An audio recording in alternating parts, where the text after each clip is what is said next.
107.8 FM Himgiri की आवाज़, आपकी अपनी आवाज़ पर आप सभी को मेरा यानी सजू का प्यार भरा नमस्कार। श्रोताओं, हमारे आने की कोई ना कोई वजह होती है और ये वजह तब खास हो जाती है जब इन वजहों में एक खास शब्द जुड़ता है और ख़ास शख्स जुड़ता है।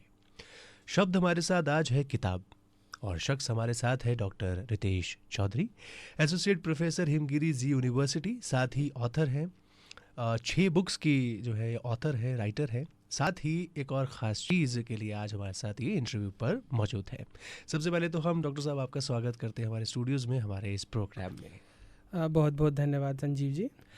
डॉक्टर साहब, जैसे कि मैंने कहा कि शख्स और शब्द ही जो है एक इंटरव्यू को और एक वार्ता को आगे बढ़ाते हैं, तो शब्द मैंने बताया और शख्स भी बताया, तो सबसे पहला सवाल भी मैं ज़रूर बताता हूँ अपने श्रोताओं को और आपको भी। जैसे कि अब डिजिटल युग आ चुका है, इतना ज़्यादा डिजिटल हम हो चुके हैं, फ़ोन्स पर, स्मार्टफोन्स पर, लैपटॉप्स पर, इवन अब तो हाईटेक टेक्नोलॉजी जो है बहुत दूर तक जा रही है। जी इन सब युगों के बीच में आपने किताबों की तरफ रुख क्यों किया? देखिए संजीव जी, हम सभी लोग जीवन में मुझे जी। लगता है कि सभी लोग किताबों से रूबरू होते हैं और हम उन बचपनों को भी देखते हैं जो किताबों में समाते हैं और हम जी। उन बचपनों को भी देखते हैं कई बार सड़क चलते हुए जो किताबों से अछूते रह जाते हैं। तो दोनों में किताबें हैं, एक किताबों से दूर हैं, किताबों के पास हैं। किताबें आकर्षण का केंद्र होती हैं, किताबों में बहुत सारा चीज़ें सिमटी होती हैं।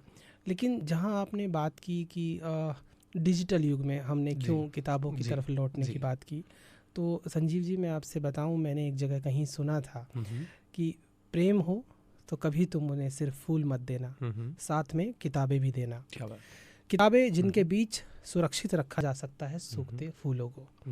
तो किताबें इसलिए महत्वपूर्ण हो जाती हैं क्योंकि वो सिर्फ फूल नहीं बचाती खो जाने से, बल्कि वो बचा लेती हैं प्रेम की विस्मृतियों को भी। तो किताबों की आवश्यकता बहुत मायने में इस सभ्यता के लिए, संस्कृति के लिए, समाज के लिए आवश्यक हो जाती है और मुझे लगता है कि यही मेरे लिए एक प्रेरणा की बात थी कि मैं उस तरफ बढ़ गया। क्या बात है, बहुत ही खूबसूरती से आपने चंद पंक्तियों में भी इस बात को कहा। अच्छा, इस पर मुझे भी कुछ याद है कि किताबें कुछ बोलती हैं, तो शायद ये भी एक विजन रहा होगा आपका इन किताबों की तरफ रुख करने का। और मैं अपने सभी श्रोताओं को बताऊं कि ये किताबों की बात हम इसलिए कर रहे हैं क्योंकि डॉक्टर रितेश चौधरी जी जो है ओनर हैं और डायरेक्टर हैं पार्थ पब्लिकेशन के। सर, आपको बहुत बहुत शुभकामनाएं पहले तो पार्थ पब्लिकेशंस के लिए।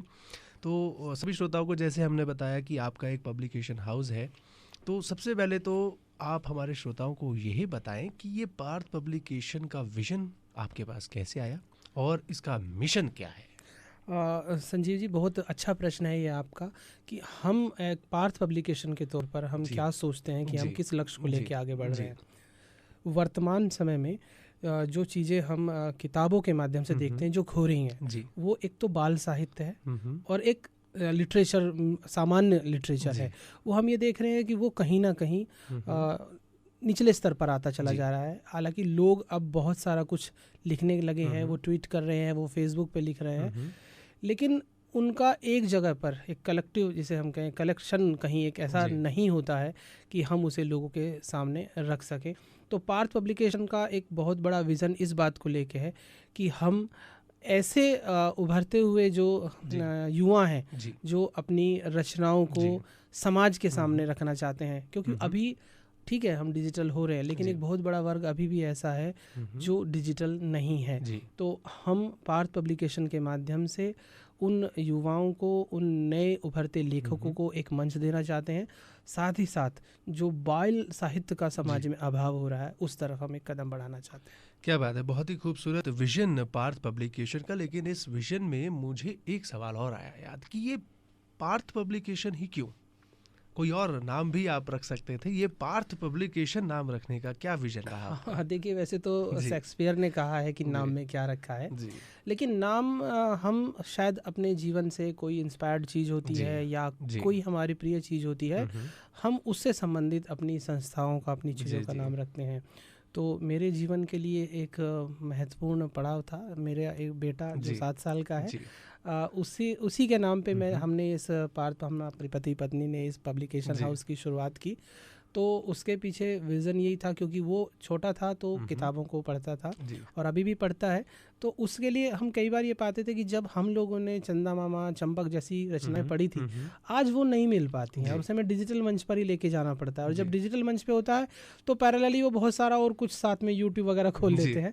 तो तभी एक मन में विचार आया था कि तुम्हारे नाम से एक ऐसी शुरुआत करेंगे जहाँ हम बच्चों के हाथ में किताबें दे सकेंगे। क्या बात है, बहुत ही अच्छा विजन और मिशन पार्थ पब्लिकेशन का। इसी के साथ जो है डॉक्टर साहब, बहुत सारे लोग हैं, बहुत सारे ऐसे उभरते हुए राइटर्स हैं, उभरते हुए ऑथर्स हैं जो अपनी किताबों को पब्लिश करना चाहते हैं, और बहुत सारे ऐसे पब्लिकेशंस हाउस हैं जो जिनके मापदंड है कि ये मापदंड होगा तो ही हम पब्लिश करेंगे, या ये स्केल होगा तभी हम जो है आपकी किताब को पब्लिश करेंगे। तो क्या पार्थ पब्लिकेशन के भी कोई स्केल्स हैं या कोई स्टैंडर्ड्स हैं कि इन्हीं स्टैंडर्ड्स पर जो है राइटर अपनी किताब को पब्लिश करा सकता है? देखिए, हमने जैसा बताया कि उभरते हुए जो भी युवा कथाकार हैं, कहानीकार हैं या कवि हैं, वो जो कुछ भी लिख रहे हैं, देखिए पैरामीटर्स की जहाँ तक बात है कि लेखन जो है वो दो तरीके से होता है, एक स्वांत सुखाय के लिए होता है, एक बाजार के लिए होता है।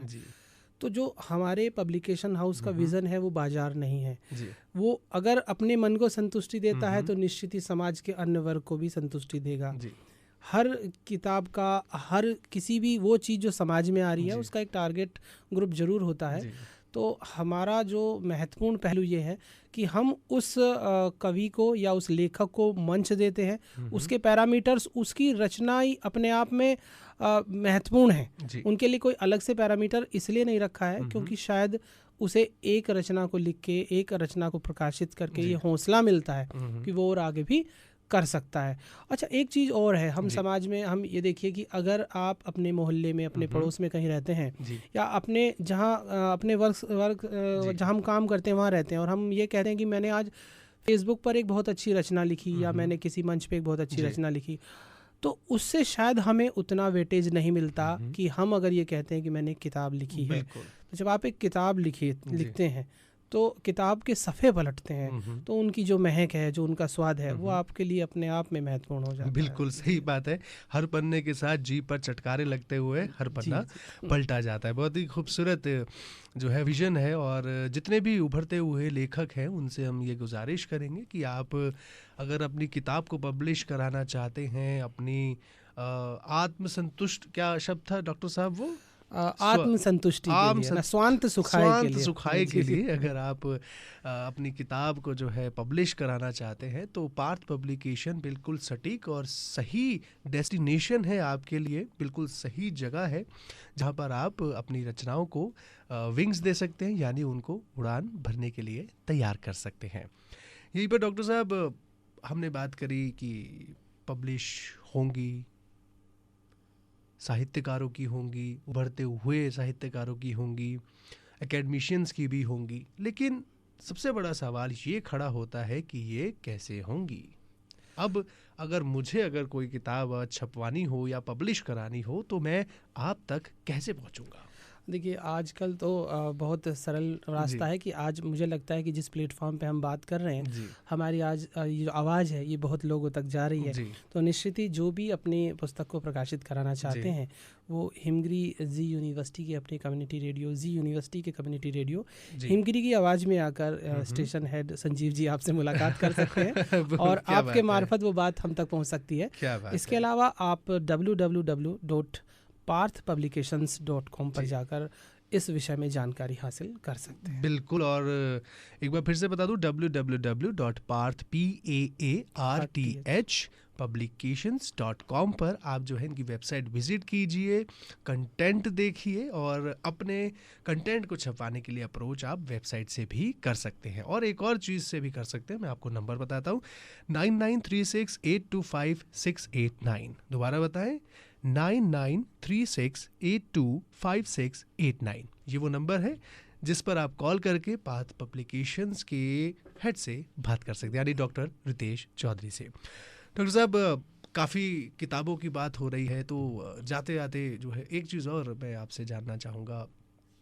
कोई रचना, कोई मैसेज, कोई दिल की बात, कोई दिल का तार आप हमारे श्रोताओं के साथ शेयर करना चाहें, साझा करना चाहें, और कहीं ना कहीं हमारी जो बातें होती हैं, हमारे जो इंटरव्यूज़ होते हैं, आप जैसी शख्सियतों के साथ हम बैठते हैं, तो कहीं ना कहीं कोई ना बात हमारे श्रोताओं को या हमें इंस्पायर ज़रूर करती है। तो हम ज़रूर चाहेंगे कि कोई ऐसी बात आप हमारे श्रोताओं के लिए कहें, हमारे लिए कहें, जिसके बाद हम कुछ कहने लायक ना रहें।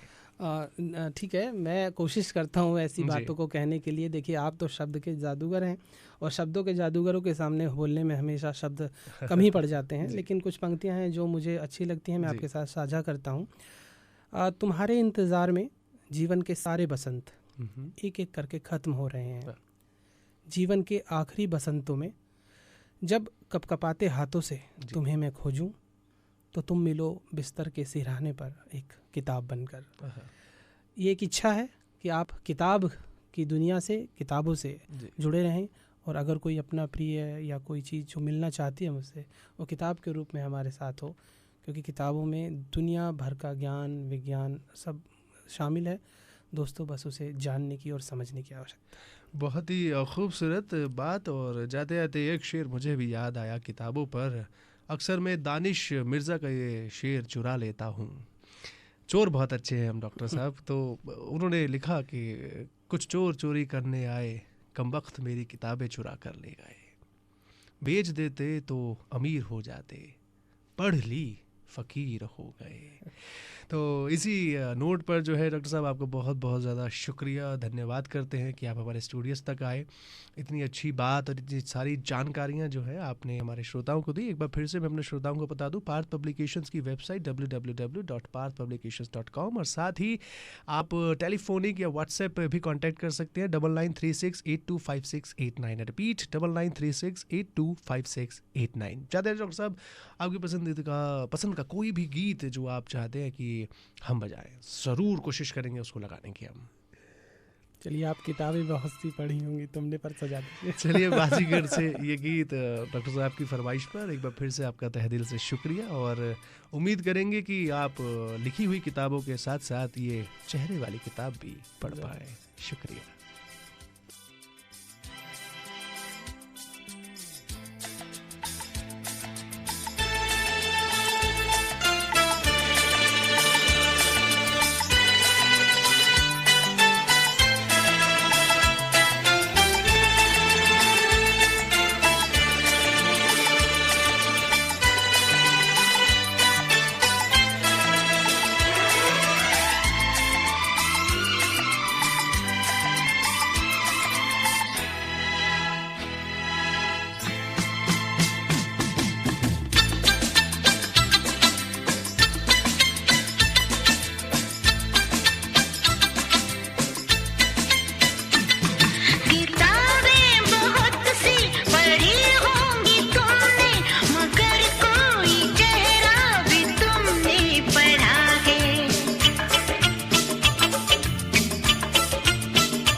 तो फिर भी बताता है चेहरा।